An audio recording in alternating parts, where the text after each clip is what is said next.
When Paula Fong is at her drawing board, she's never far from nature.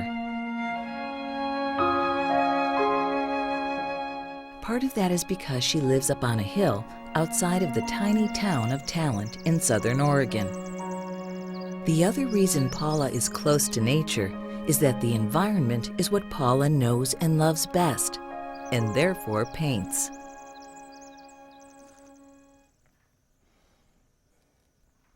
I like to both produce representational art work of the natural world, as well as celebrating the patterns and the color and design factor that is provided by the wonderful collection of natural images in our area. I don't always reproduce every detail. Sometimes I add some, but I try to stay politically correct in terms of the morphology of the plant and the venation and the things. So it's a combination of exact drawing and artistic license. Paula cares about being accurate because in her previous career, she worked for the Forest Service as an ecologist and soil scientist. But even then, she used her artistic talents. I started by doing small pen and ink drawings for scientific articles for my professors. And then later on, for the Forest Service, I did some poster work.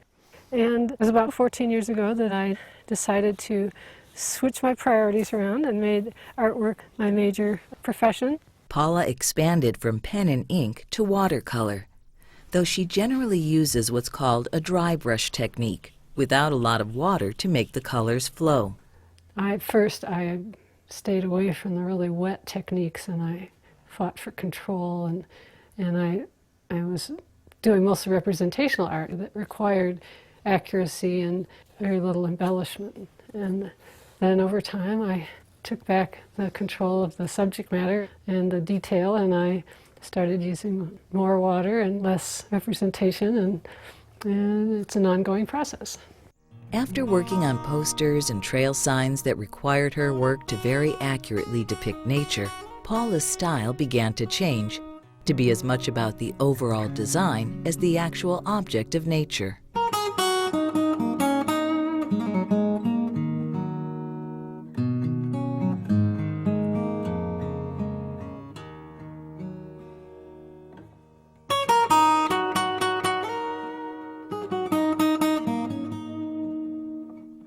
I find I'm going back now, and I am doing some similar subject matters, but I'm looking at them in a different way. Like my original painting of a cobra lily was much more representational and habitat, but this time I focus more on the texture and design elements.